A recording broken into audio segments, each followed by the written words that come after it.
Hey, good evening, everybody, and welcome to the United Crowns Collection Roundtable, UCC Roundtable. I'm Tracy Washington. I'll be your host this evening, and I'm also the CEO and founder of the United Crowns Collection, a clothing brand. Check us out at united-crowns.com. And my co-host for this evening will be Peyton Tomlin, aka PT, co-founder of Turn 'em Loose LLC. We're meant to educate, motivate, and inspiration for young adults in the Black community. So thank you for having me, Tracy. I'm looking forward to the discussion. Good deal. Thanks for joining me, PT. But y'all, we got a very special show tonight. You know, this is our episode 1 of the Roundtable. And the Roundtable, what we're all about is we're going to talk about the real issues that are affecting our Black communities and Black culture in general. We're going to talk about, and we're not just going to talk about those issues, but we're going to give some realistic suggestions or ways that we can circumvent these things, mitigate some of them, or just push our movement along as we do every episode of this show. So be expecting that, because I think, you know, we as Black folk, I think we're experts in all of our issues and what's going on and what the problem is and how to solve it. Well, you know how to solve it. This is the place to be, because we want to hear those ideas. We want to hear, you know, how can we stop some of the things that we're seeing around the world today that goes on with our Black culture around the world. But enough of that. We got a very special guest tonight. This man is a very good friend of mine. We've done talks around the country in different neighborhoods in Atlanta and South Carolina, talking about, you know, just being healthy all together and all around wellness. Marshawn, he's a native of Chicago, Chi-Town, and Ben has an amazing story where Marshawn grew up in Chi-Town. When he was growing up, got involved in gang activity, ended up serving time in prison. But while in prison, he changed his life completely. And as he made that transition coming out of prison, he took that, not only he didn't stop, but he took what he learned there and what changed his life. And now he's changing the lives, I would say thousands of lives, pretty much every day by what he's doing and how active he is in the world of yoga. But, you know, without further ado, I'd just like to welcome Marshawn Feltus to the UCC Roundtable. I appreciate you taking time out. I know you're a busy man, but thank you for joining the show tonight. Well, Dr. Tracy, I'm grateful that you invited me to be your guest. And I have at least 2 things going for me. You know what I'm saying? 1, I'm your friend. And 2, you think I'm very special. Hey, I know you're very special. I know you are.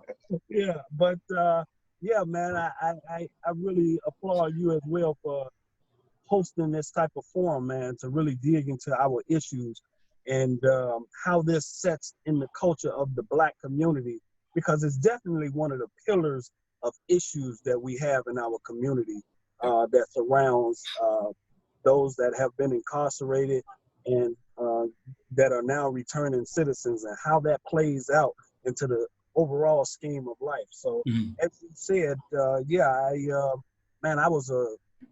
I got into some real knucklehead type stuff, being mischievous and a menace, and, you know, just trying to, as a young guy trying to feel my way out.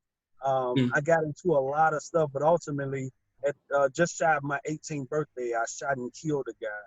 And I was convicted, first-degree murder, and they sentenced me to 38 years.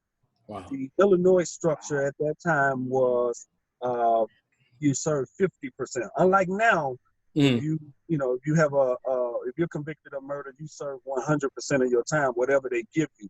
The statute of time is from 20 to 60 years, unless it's a capital offense or something like that.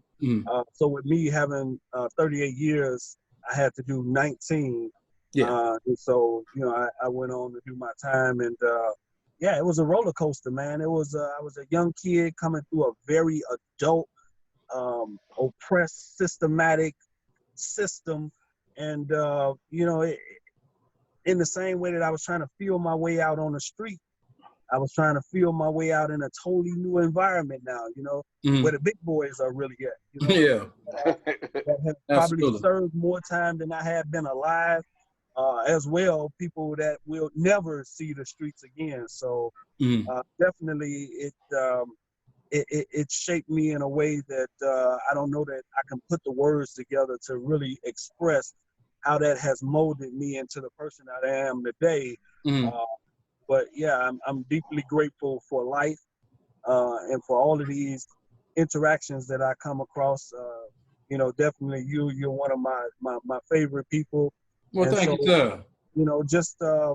just now, just really setting the foundation to really stand on the values that I've accumulated and to really try to express and live out what I believe, Yep. So that's pretty much me in a nutshell. I come across yoga while I was incarcerated, Okay. and I come across it more towards the end of my incarceration. And for what I know now, I wish I had a run into it at the very beginning. Okay. But even as wishes goes, I wish I had had an introduction to yoga long before I even was introduced to a gang or crime or anything like that. Absolutely. So just that blend of, mental, physical, and spiritual, the three components of any human being, I had no concept of that. You go to church as a kid and, later on Sunday night or Monday morning, definitely they ask you, hey, what did the preacher talk about? You be like, I don't know, the Bible. Yeah. What else they gonna talk about in church? The Bible? Yeah. But I didn't retain any of that. I was just there, really because I was made to go by my mom, and I was there to fill in a space and get it over with and go on to the next thing. And I could see that being true for different aspects of my life. The same thing with school. Go to school. I'm forced to go to school, so I go because I gotta go, and I do the very bare minimum of what's required of me. So, I didn't retain a lot of that stuff from school, But what yoga has taught me, man, is yoga in itself means to join. And when you think about joining what? Not joining a gang, not joining a church, but joining the three aspects of life, your mental, physical, and spiritual components, all so that you can have balance. So, you're not too far in your head, you're not too far in your heart, you're not too far into your groin or whatever. So it's just balancing out life in a way that gives me perspective. Okay. And so I am so just over the top, overjoyed with what I've learned and what I've come across.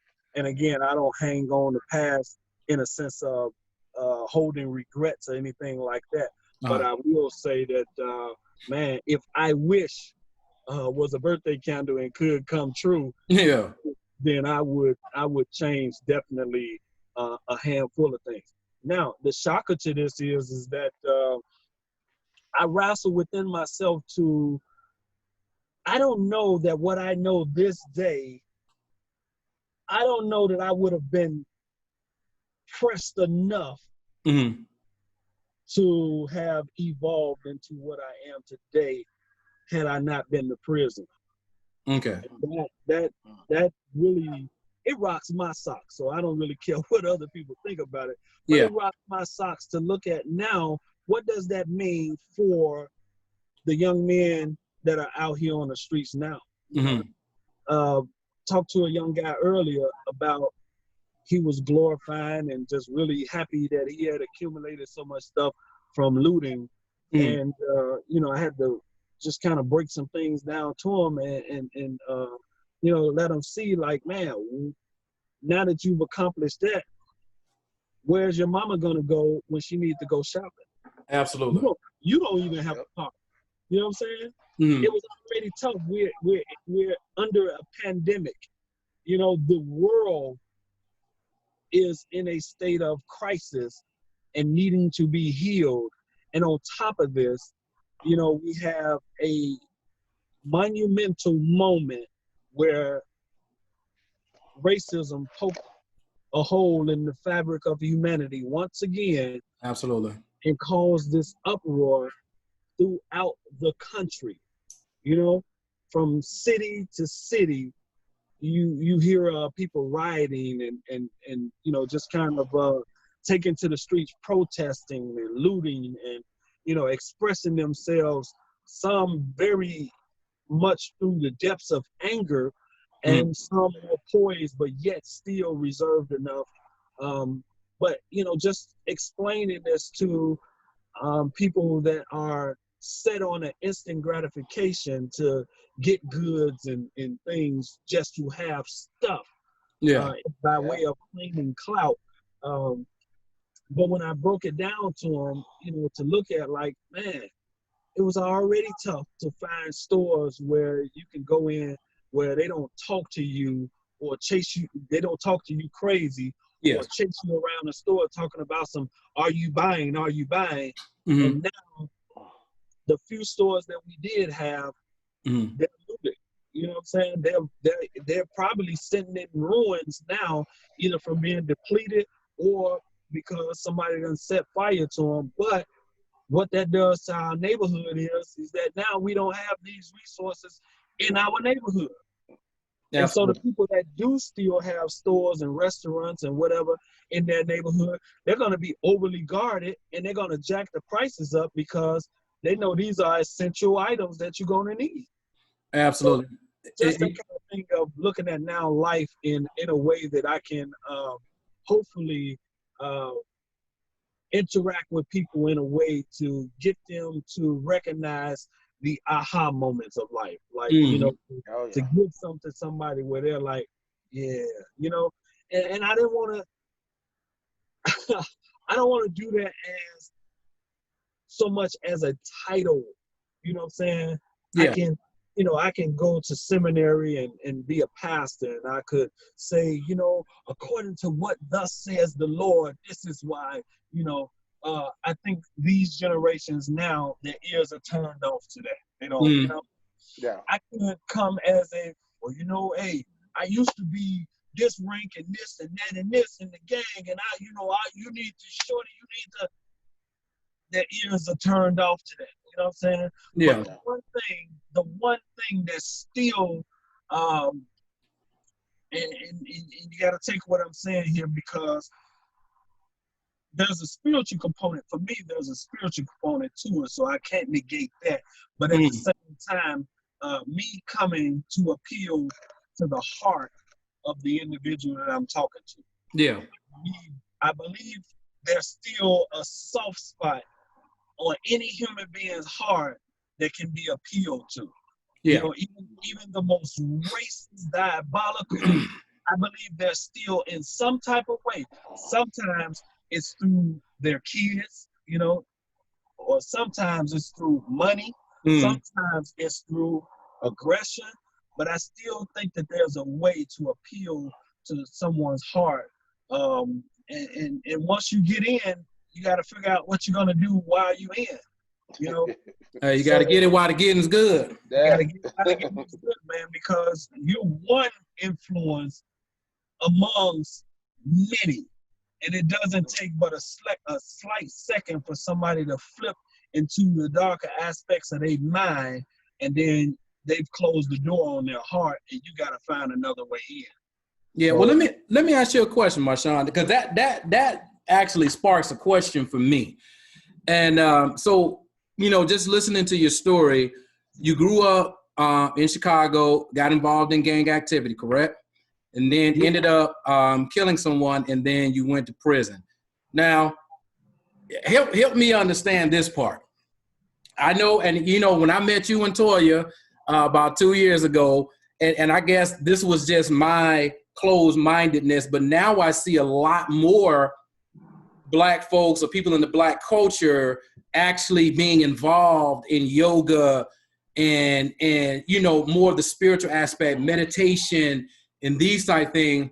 But what caused you, a brother from Chicago, gang member, convicted of murder, to pick up a book and say, you know what, I'm gonna do some yoga today. I mean, to me, the two just don't line up. Help us understand that part, Marshawn.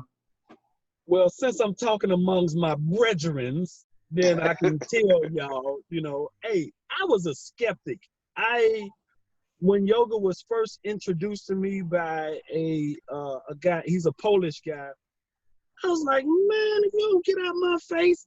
Yeah. And even though I didn't just give him the full teardown, in my head, I'm thinking like, this dude must be multiple types of gay if he think I'm finna, like, what is this, like yoga? Yeah. But it was truly from my ignorance and my insecurities that I was speaking, because honestly, I didn't even know a whole lot about yoga. I had seen some magazine covers or pictures or whatever, where you see the petite white women stretched out in this little hair glowing type of shape. Oh, yeah.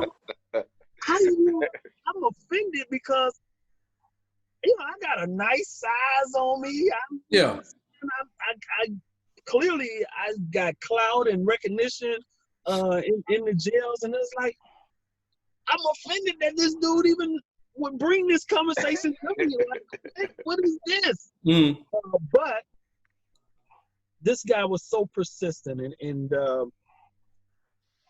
him being unapologetic in the way that he was practicing gave me a curiosity of, like, one, because I thought too that yoga was some form of like martial arts or Tai Chi or something like that. In prison, you're prohibited from learning any type of self-defense. They big on, they don't want you to learn nothing to defend yourself, or to be able to have to know how to open up a can of whoop ass. I want to blow us to somebody else. Yep. Right, So when I see him out on the yard, kind of just doing his moves and everything, I was like, who is this dude that they openly letting him do,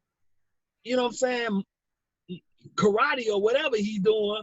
And I'm like, hey, y'all need to find out who this guy is and what he's doing, because how he's so special, that he get to do this and nobody else can. And nobody could really find nothing out, and the reports coming back was pretty much like, oh man, dude, smooth. He ain't on nothing. He wasn't even in no mob or nothing. He wasn't banging or nothing. I'm like, what? Well, who do he know? He gotta know somebody. Yeah. And so finally, I'm like, I gotta talk to this guy, and I talked to him, and he's like, no, it's yoga. And he started to break it down and talk to me about it, and he's like, yeah, if you want to do something. So I'm like, yeah, thanks for the information, but I ain't. Yeah. Oh, no, know about this here yet, but again, him being persistent. Now, I had the type of clout where I was in charge of the gym, which is one of the biggest pastimes in prison. The gym in the yard. That's the biggest. So you had weights and things in the prison you were in. Yeah, we had, and at that time we had free weights. We could put our own weights on it. Later on, they started to weld these weights together and everything. But so yeah, I watched this guy, and he was petitioning for some space so that he can get a class going. And long story short, he this brother, he's a Polish guy, but I refer to him as a brother. He paved the way, man, and he got it approved. And next thing I know, classes was going on, and I was going peeking the door and like, this is crazy. I can't believe these guys and doing this, right? Yeah. And then they did something where the gym was shut down for a while. And he again invited me to a class, and I went. And man, I tell you, my honest to God truth, my very first time participating in yoga, I couldn't believe it, man. The breathing, the stretching. I say it as a joke, but it's absolutely true. If yoga was a woman, I would have married her right there on the spot. I felt that good, man. Like, listen, bro, this was some exotic type stuff for me. You know what I'm saying? In Yeah. a way, Yeah. honestly, I when I heard the word intimacy, you know, for me, I didn't know what intimacy was in that type of way of using the word intimacy. Mm-hmm. So if I get intimacy, it's more or less like, oh, that's masturbation. Yeah. You know, in prison, that's masturbation. You know, you on the streets, oh yeah, you with a woman, you know what I'm saying? But to learn that intimacy is a understanding and a flow of yourself and someone else. You know, it can be an individual thing as well as it can be, you know, accompanied by someone else. And so just to learn my body in a way was like, wow. Now I had got into lifting the weights real tough, you know, Yeah. so, you know, my little 165 frame was really overdoing it. Yeah. But I pushed, man, and I got to be able to do 405 on an airplane. Grunting and groaning. Yeah. Luckily, I already had, my son was already born before I went to prison, because I don't know if I would have been able to have no more after Yeah. the weights. But yeah, man, my experience, man, as I started to just kind of learn and grow a little bit more, I started to instantly notice the benefits, because lifting all of them weights, I was bulky, but I was stiff, you know? Yeah. And so that breathing and stretching helping me to relax. That was long periods of time from lifting them weights, man, with my shoulders and all my joints were damaged. There'd be nights, man, for years, I could not sleep through the night. Yeah. You know, turn this way, it hurt, turn that, I couldn't sleep on my back, you know. So, man, I started to slowly notice, like, man, I'm sleeping through the whole night. I'm getting giggly like I'm a toddler or something, because I'm sleeping through the whole.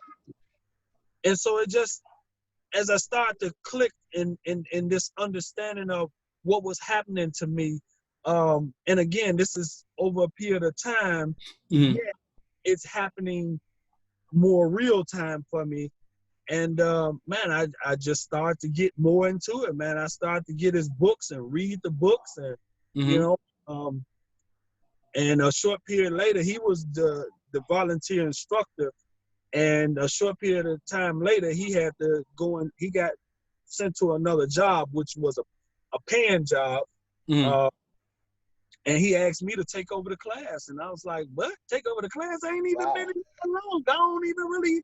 He's like, man, you don't take it over. He said, it's probably not going, the program probably not going to survive, because, you know, man, you know it. And you know what I'm saying? Guys, you know what I'm saying? Guys going to respect you. So, man, you know. And at that point, I didn't want it to end either, because I was into it now. And so I started to, I tried to read every book, every magazine, you know what I'm saying? And I just really, as I started to learn it more, I started to kind of just make it my own, instead of learning it for what people were saying it did. I was learning it through experience and regurgitating my experiences, you know? So it just evolved to me. And for me, I know that there was a spiritual component to it for me that elevated me and guided me through this here, because some of the things that I was able to do and know, and you can't take a human credit for that. You know what I'm saying? Yeah.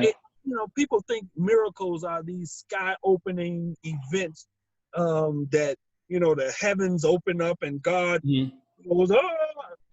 Miracles are things that you recognize happens to you that had to be a divine intervention, because your human capabilities couldn't do it alone. You know what I'm saying? Oh, yeah. Hey, Marshawn, I got a quick question for you. Oh, I'm sorry. Go ahead. No. All right, so would you, I guess, so how many years were you in before you started to do the yoga? I was probably about 16 years in. Okay. Do you see, and being that you were holding the classes, did it change your mind frame at all? Could you see it changing other individuals' mindsets of maybe a violent tendency to maybe more of a relaxed tendency? Oh, without a doubt. I've seen guys that, you know, the streets has a term like do the killer, do the go-getter, Yeah. do the hard hat. I've seen those type of guys roll out a yoga mat and didn't utter a peep other than, you know what I'm saying, to do what was asked of them. I've seen some of these same type of guys take mop ringers to guide other people's heads, police or guys, you know what I'm saying, and didn't blink an eye other than to say, hey, do what y'all got to do now, but I done handle my business. I seen those type of people on the mat.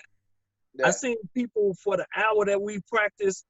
I seen people from all walks of life roll out their mat and be in a community forum. We didn't tolerate none of that. No, and I'm just gonna say it bluntly. We didn't tolerate none of that gay stuff where, you know, people laugh at the different poses, or we didn't tolerate none of that. Everybody that came in there, no matter what their case was, what rumor was, what their status or stature was, everybody pretty much was equal for that length of time that we practiced. And it was such a humbling and exposing thing to me, because I had never experienced anything like that. You know, I had been in a gang, and for the things that you learn and the mindset that you take on while you in that, it was something so totally different being in a type of environment where you got white people, black people, Hispanics, you know what I'm saying? Yeah. You got what we would consider lames, or you got hard hats killers, we got the professors, you got the, you know, you got the snitches, you got the everything, the thief, you know, you got the everything, all with no judgment on this mat for 45 minutes to an hour. And man, I seen aggressive guys start to, you know, just taper off and not choke somebody out within the first 10 seconds of getting into it with somebody. Yeah. I seen people that say that they were conforming and changing their life to say that they were getting back into spirituality, back into religion. I've seen a number of things, man, that convinced me that the choices that I was making and the experiences that I was having was absolutely authentic, hands down. Yeah. Man, that's powerful, man, because as a guy, so I'm 45 now, and I could tell you, I was kind of with you. You know, I used to lift, and now my shoulders and everything hurts. And I'll be honest, I've been hesitant to go to yoga, right? And this conversation right here, man, I'm like, I gotta go. You know, you inspired me now to go and get this done, because it's like, man, of course, in my mind, I just get caught up with, just like you said, all the images and people making fun and just that point of view that I'm missing out now on the spirituality of getting to know myself, like you said. So, man, I appreciate that. Yeah, and to that, I would say we have to learn how to go places, you know, and what that looks like is that I tell people when they come to practice with me, you give up no authority over your body. I'm making suggestions. I even stop saying that I'm a yoga teacher, and I say that I facilitate sessions. There's a big difference. As a teacher, even just in that, the connotation of teacher, there has to be some students. If I say chief, there has to be some Indians or some soldiers or some followers. I'm learning as I'm going along as well. And so me facilitating means that I'm using my experience or my know-how to facilitate, to usher us through a session, a practice. And so for whatever do's or don'ts that you have for yourself, if you say that, man, because I don't know you intimately enough to say, hey, do this move here. And when you're not doing it right, say, no, that don't look right, man. You got to do it this way, right? Yeah. You have to make modifications, and you have to allow people to grow into what these shapes are, and to come to know them themselves. So I say to people, don't go somewhere where it's so rigid that you can't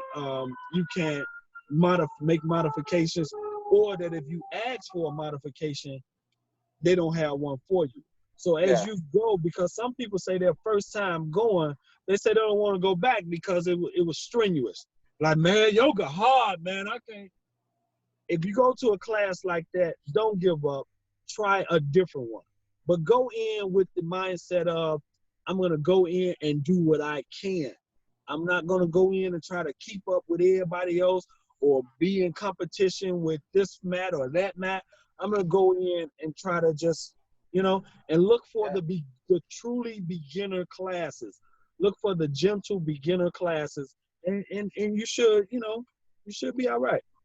Hey, Marshawn, and I think just by, personal experience and looking at things that are going on, I can see a lot of people in our Black communities and our Black cultures getting more into spirituality, like you're talking about, and with meditation and knowledge of self, because I had this idea even of meditation. It was just more that like, and humming, but, it's more of like deep reflection and deep thought within yourself, and then going to a place that gives you that calmness of mind. And I can tell you, by practicing that, it has totally changed my life, my spiritual path, and things such as that. And I think it's awesome that you found a way, like you said, you were 16 years in, and then all of a sudden you found a more, from what I heard, a spiritual path for yourself that really worked, and you saw it in other prisoners.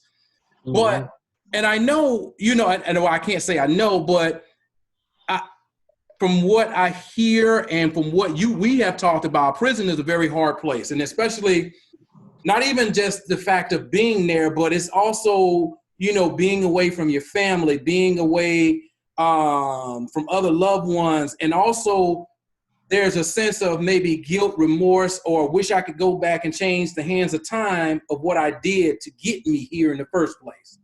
And I think all of us, in some aspects of our lives, have those moments. Maybe not in prison, but we have those moments like, man, I wish I could go back, 3 years ago and change what I did, but we holding on to that one thing that's not letting us move forward in life. Can you talk a little bit of how, because it seems to me from what I'm hearing, yoga helps you move past and deal with a lot of things. Can you talk about those type things that somebody, like you say, was 16 years in, you found something that changed your life. How did that yoga help you deal with some of those issues of like missing home, the regrets of the past, and things such as that? So yoga, I believe yoga, the aspect of yoga helped me to recognize my bedrock, my foundation. And from that, it also helped me to confront myself in terms of my beliefs. Mm-hmm. In prison, there are some very vivid things that you can look at to have to decide if you're going to participate in or not. Mm-hmm.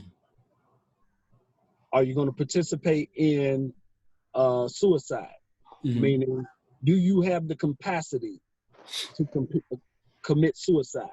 Mm-hmm. Right? Mm-hmm. Are you going to fall into homosexual activity? Mm-hmm. Do you have the capacity to sleep with another man, to do whatever with another man? Do you have the capacity to forgive or to have acceptance? Meaning that every time you're confronted with something by someone else, do you jap out on that person and choke them out? Because at certain points, they start giving you more time for these staff assaults or for any type of assaults. Mm-hmm. So, can you conform so that you can bite your tongue when you need to, and can you speak truth to power when you also need to. Mm-hmm. So all of these type of things, as a young boy, you get when you have a knowledgeable, dominant set of parents that know life in a way that really parent you. My father was absent in those categories. Mm-hmm. You know what I'm saying? He was distant more than absent, I would say, because I know my father, but I don't have those my father moments in the way that I hear some people say, you know, my dad would always say, I don't have those moments. Yeah. And so what that does is that deprives a young man of learning the rites of passage of boyhood and then graduating into manhood. Yeah. So I was substituting all of these things with what I thought they should be. You know what I'm saying? Mm-hmm. I thought that, man, too, hey, because I had seen it, and then I took it on myself that, hey, when your female get out of pocket with you, you smack her in her mouth, man, and make her regret that she talked to you like that. That's boyish. You know what I'm saying? That's cowardice. You know, the man in me recognizes that that's not the way you treat no woman. Yeah. You know what I'm saying? No. And so just kind of not being taught these things, but having to learn these things, it shapes you different. And so now when you see, regardless if it was engineered systematically or whatever, to see these young generations coming up without us strong Black men to help cultivate life, it's one of the greatest rips in the fabric of humanity, because it just shapes us in a way that we're painted with a raggedy brush, man. And people can't see the beauty of us because we don't know the beauty of us. Yeah. Some of us evolve, but for me, I'm 45 and I'm still learning about me. You know what I'm saying? I'm learning more and more about me and what it takes to operate me. You know, it's like learning how to drive a 18-wheeler when I've been driving cars my whole life.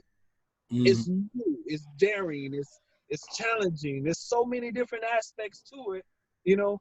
But imagine if you had to learn that on your own and you didn't have a teacher. But flip that and imagine if you had one of the best teachers on this side of heaven, and you know, you really can be free to learn. So I learned a great deal about me from the crevices of being incarcerated. And so that's why I go back to say that I don't know that I can be the me that I am today. I went to prison. And again, that may make some people stare crazy, but I've seen so many types of men. You know what I'm saying? I've seen so many types of males. You know what I'm saying? And because you're a male doesn't declare you to be a man. Absolutely. Seen every range from boy to men that you can fathom. You know what I'm saying? And so from that, I've taken bits and pieces from different boys and different men to make up, you know, a part of me. And so as I'm learning now to keep in perspective my mental, my physical, and my spiritual, that gives me a foundation of balance that I hopefully can keep pursuing. But man, it has done so great, a world of great to me, that I wish I can bottle it up and not sell it, but give it away to people in the way that I got it. And so that's the way that I live, and that, you know, and for what I can see in my life now, I'm on the right track. You know what I'm saying? According to me. Well, I think you're more than on the right track there, Marshawn. But let's fast forward out of the prison now. Let's fast forward. You're out of prison.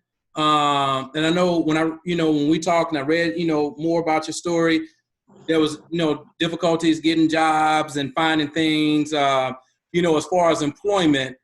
But when we met, you had already got established in the yoga world.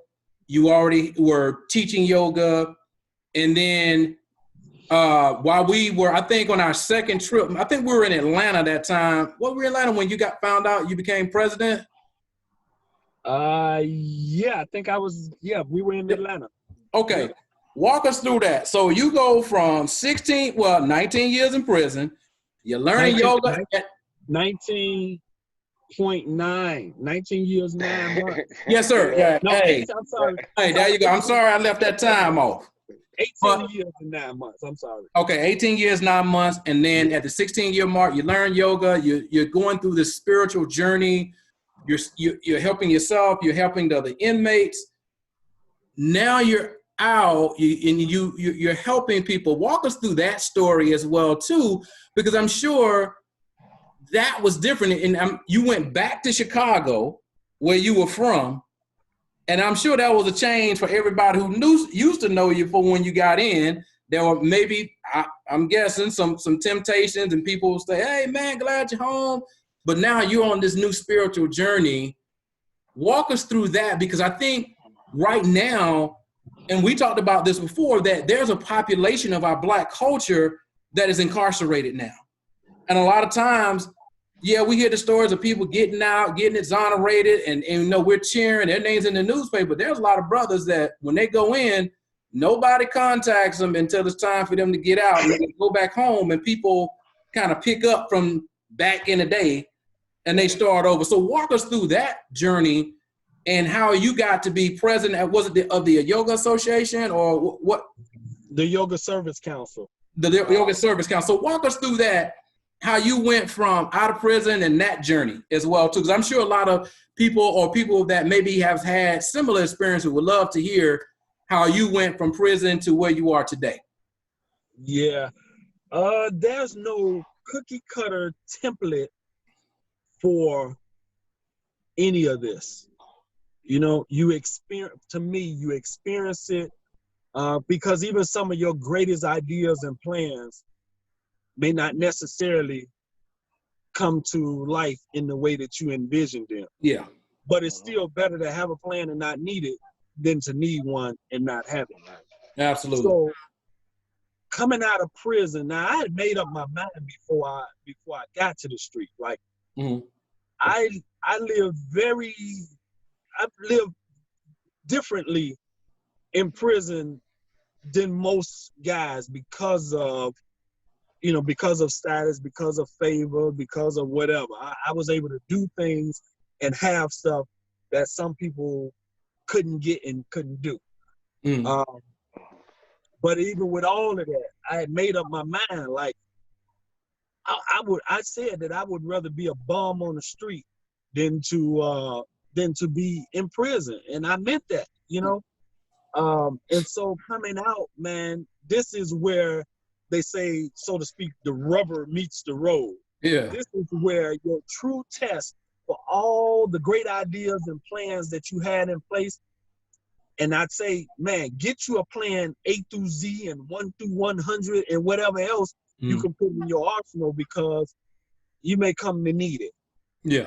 Initial plans, I'm living nothing pretty much close to what my initial plans was. I initially planned to get out and work 2 like factory type jobs, to stack money, to get me a car, get me a house, and, just live a good life of just settle back and, enjoying. Yeah. I'm enjoying life, but not in that way that I seen it. One, coming out, I had went through a number of programs and graduated. I went to college while I was in, and so I had my folder together with all my accomplishments and everything in it, accolades, all this stuff, and time had elapsed where I was incarcerated during the technology boom. So I was literally and figuratively looking for my space. You know what I'm saying? Yeah. I was really like looking for my space. But some small things that were aloof to me, that were like, I didn't know the power of the World Wide Web. I didn't even really understand when people said browse it or Google it or whatever. I was like, you know, I toughed it out and didn't show that I didn't know, but I was quick stuck to try to pick it up. But small things like not I was asking for paper applications, not knowing that's like a dinosaur. People don't ask for applications. You go online, you know what I'm saying? You fill out online, or you go into some of the stores like Walmart, and you get onto a kiosk that has all of everything that you need. I didn't know those things. And these are things that people that are incarcerated for a long period of time wouldn't know, right?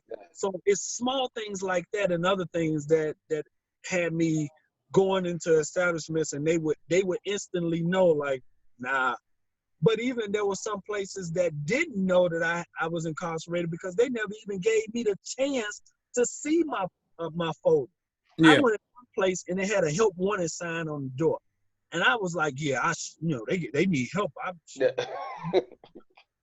I go in there and the lady barely looked up at me and she goes, "We ain't hiring." And I'm like, what? I was like, you got a help wanted sign and we not hiring. And instantly it just hit me like, damn, you not hiring me. And it ain't because you know that I got a background. It ain't because you know some of the other things that I've done in my life. You're not hiring me based on my appearance. Nothing other than my color. You know what I'm saying? I was casually dressed. You couldn't know that I did or didn't go to college. You couldn't know that I did or didn't have, you know what I'm saying, a mother and father, you know what I'm saying, that raised me up with you didn't know none of this. But quick glance look at me barely and determine you're not hiring me simply because of my skin color.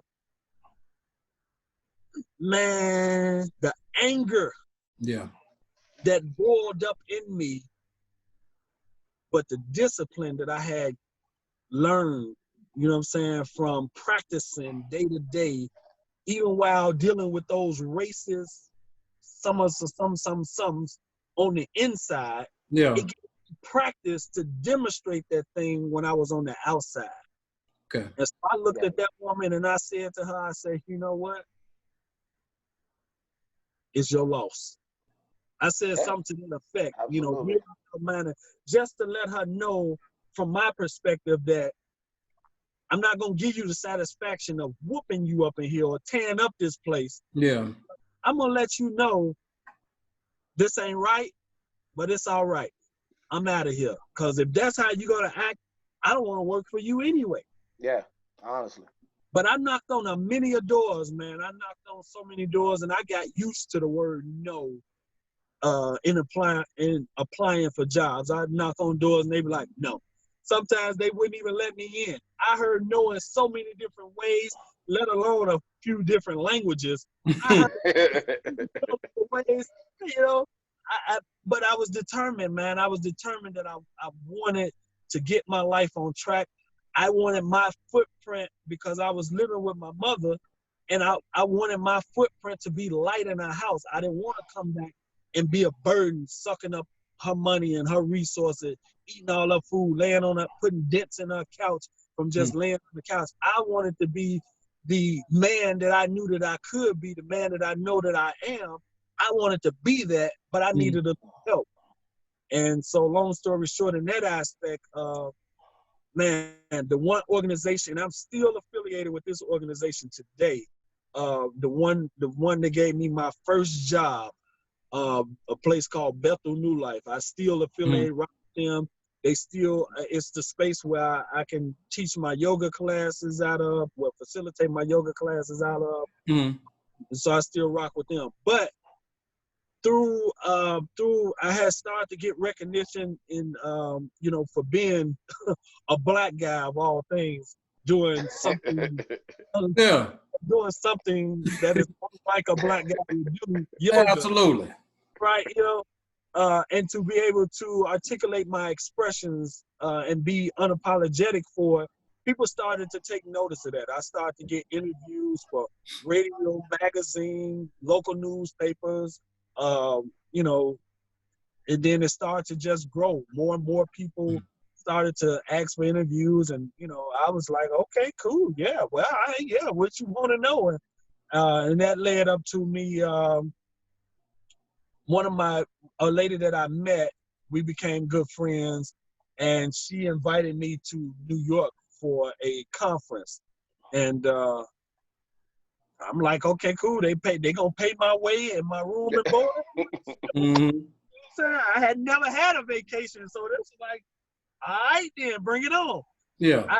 Man, and it's so much I could tell you about it, but one of the more epic things about it was, man, it was so out of my element. You know what I'm saying? I was around people. I was probably one of a handful of black guys. I truly could understand in those moments of being around those people. Some people said that, some of the white people said that, you know, I just don't recognize color. And we laugh because we know it's color, right? Yeah. But in that space, I could truly recognize humans more than anything else about them. I can recognize the human heart being displayed. And it wasn't just because I was black. It wasn't because I was a guy. It was more or less like a term in yoga, which yoga also make a reference to the light in me, recognize the light in you, which makes the essence of me recognize the essence of you. We are the same. Our outer is a makeup that gives us difference, but we want the same thing. You know what I'm saying? Yeah. We're gonna bleed the same, want some of the same things in life, and so with that, you know, again, they really started to latch on to me. They liked my personality. They liked the way that I did things, and so they invited me to be an advisor to the board. And then sometime a couple of years later, they invited me to be on the board of directors. And so after that, then I was asked to totally baffled by it, but I was asked to serve as the president of the board for a national organization, and it just floored me. Here's this knucklehead kid, you know what I'm saying, running through the streets of Chicago, trying to be the best menace that I could be. Yeah. And now to have a flip side, totally flip to the opposite side of life, to now be a practicing member in the community, you know, of all things productive. I'm a homeowner, I'm a business owner, I mentor, I teach at I facilitate classes in the jail. I give lectures. You know, I'm on different forums and boards. Everything about that is opposite to, you know, you know what I'm saying, shake 'em up, you know, gang bang, all that. And so that's just one of the many accolades and one of the many accomplishments, if you will, that I've experienced. And again, I couldn't just embracing the spiritual aspect of it, because I know, Tracy, you have a PhD, man. Like, you know what I'm saying? You Doctor. Where you're a doctor, you know what I'm saying? Yep. And it's kind of, you know, it's kind of shocking and maybe it's not, I won't say totally unique, but you know what I'm saying? To me, being a guy that practices yoga and that has come from the depths or the crevices of society into an unrecognizable gentleman in a way that people expect me from where I've been to be this type of person. And people have told me that there's some type of, you know, mystery about me that makes people wonder, how were you able to do this, and why can't other people do it in the same way? And that's why I also say that there is no cookie cutter roadmap way of doing. You have to come into yourself to know yourself, and then to, you know what I'm saying, just kind of know how to move you around when you're around people. And so I tell the young people that I mentor, like, the quicker you can learn to go from the junkyard to the boardroom is where you'll start to see another element of yourself. Because yeah, out to the guys, when you kicking it, man, you got shorty on my mama, man. Yeah, man. But then you have to be able to tuck it in, put on your best garments, and say, yeah, at this time I like to evaluate the assets to see the best benefit that is going to be for me and my family, so that we can negotiate some terms that would be mutual to the both of us, right? So it's a whole arena that you have to take on. And again, the little college that I did have, I can't say that prepared me to be able to speak the way that I'm speaking. You know, the different experiences that I've had in my life, I can't say that those alone prepare me to be who I am today. No, it's the essence of spirituality, you know what I'm saying? The progressive intellect, exploring that on the mental side, and harnessing all of that in my physical space makes me who I am, in the same way that it makes you who you are. And so, man, just so many great things that I can say about the template of yoga, more than promoting. I'll say it the opposite way. More than even promoting a religion. Again, what good does it do you to know every aspect of that religion if you're not practicing it, right? Yep. I can tell you, I can regurgitate, you know, the 47 to 100 laws of life, empowerment, and all of that. But if I don't live none of that, then I'm alive. You know what I'm saying? Absolutely. Yeah, absolutely. I don't want to be less than what I've already cheated myself out of. I don't want to be what I've took from someone else. You know what I'm saying? I live in that kind of way that encourages me to be the best, you know, that I could possibly be, and encourage other people to do the same, so that, man, you don't leave this earth with a bag of regrets more than you can leave with having left a legacy that speaks to life and rebirth in that aspect, so that life has not been lived in vain by you. Absolutely. Hey, You know, Marshawn, I think you touched on a lot of. Oh, go ahead, PT. Go ahead. I just had a question, and it was going to lead more into the reform process, right? Because we hear a lot of people talk about prison reform, and your story is so awesome, but we hear pockets of the stories, right?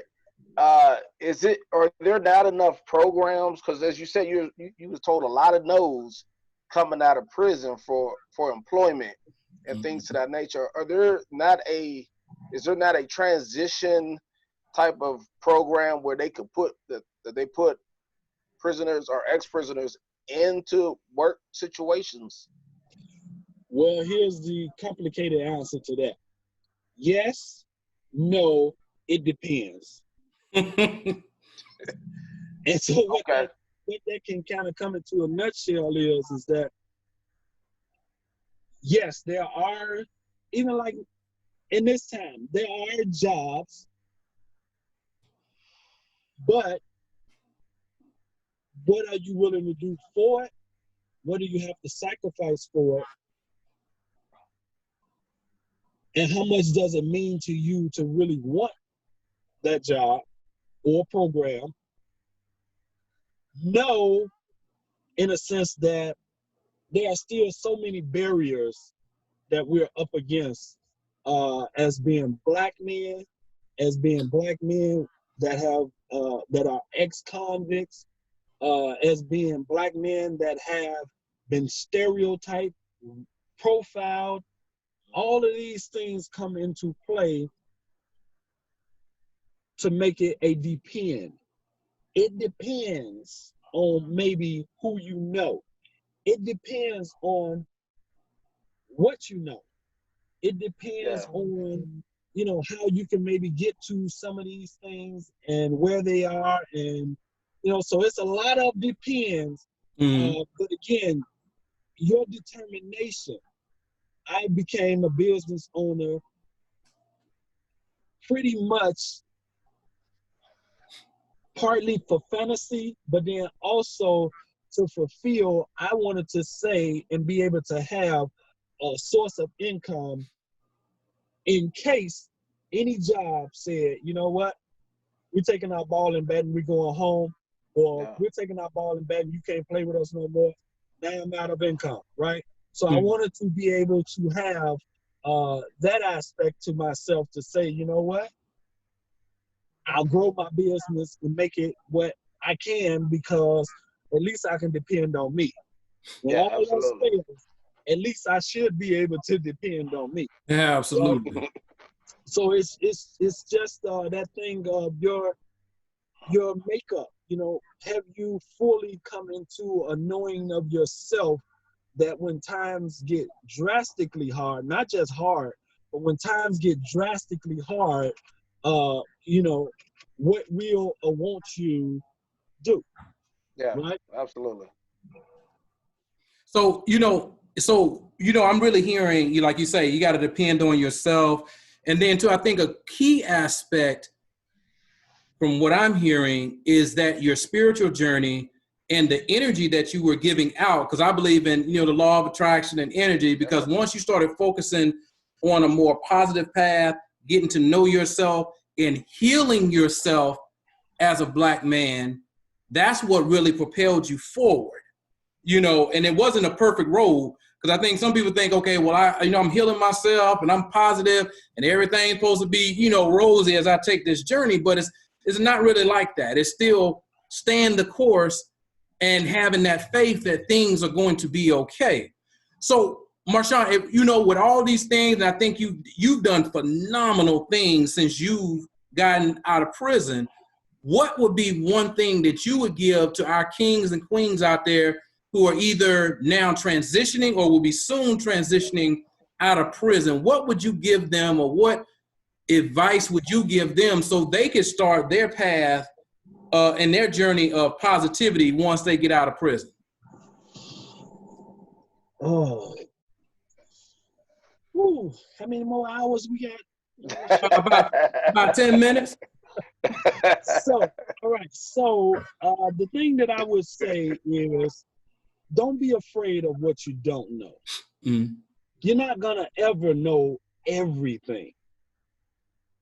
Don't be embarrassed about what you don't know, but do understand that you gotta challenge yourself.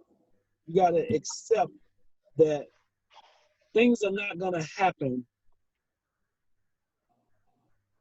just happenstance.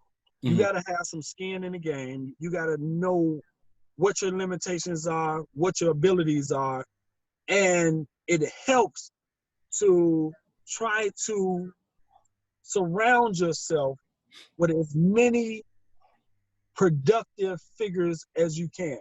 I've come across jobs and opportunities more times than many just by being in the right place at the right time, or people that know me.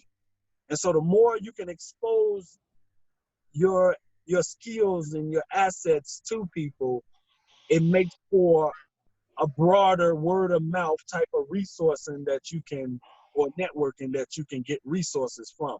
And so just in a nutshell, I would say that you really have to push yourself to want to be, right? Push yourself to want to be. And to that, I would add, you have to come into an understanding of what spirituality means to you.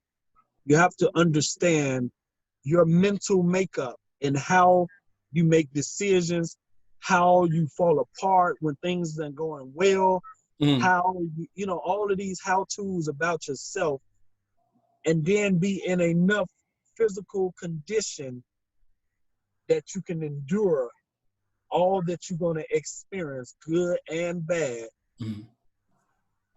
to walk out that journey, man. Okay.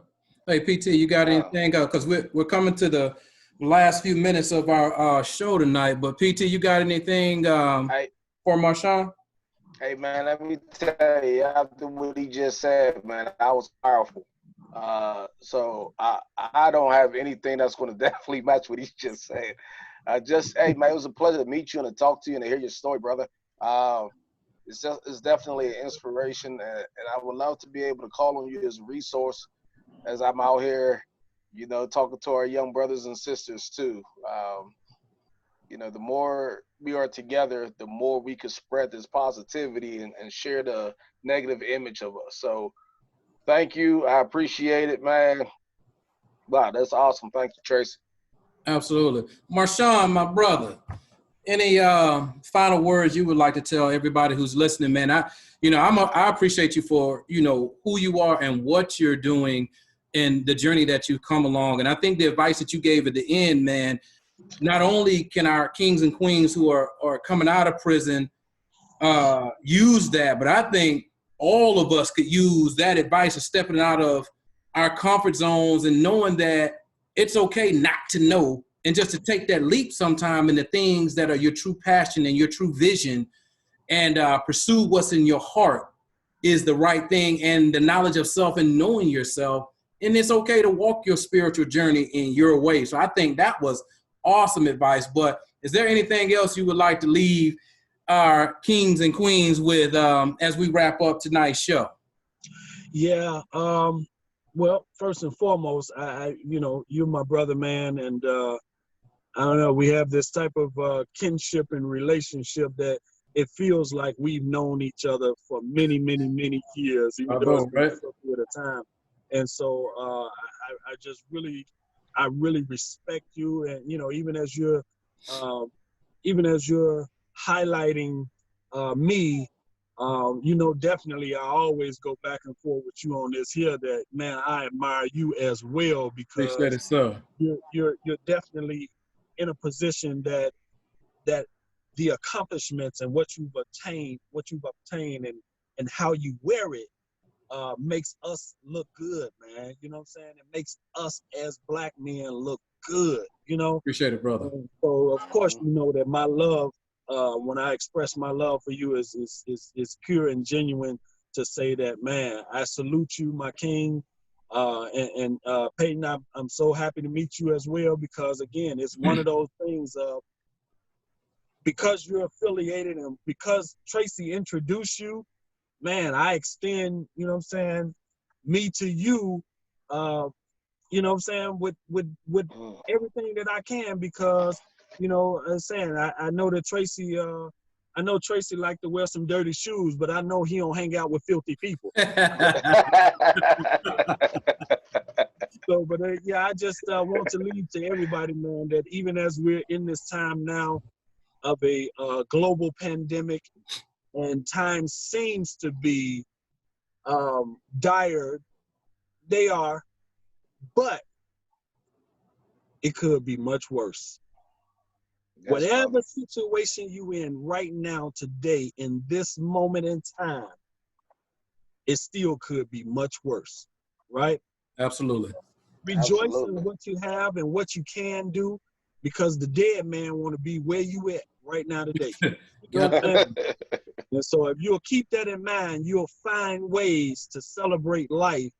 And even though there's a lot of doom and gloom around you, you'll wake up every day and find hope. It's not to say that you won't have some heavy days and some heavy moments, but you'll find your way out of that, because you'll see the value in celebrating life day to day.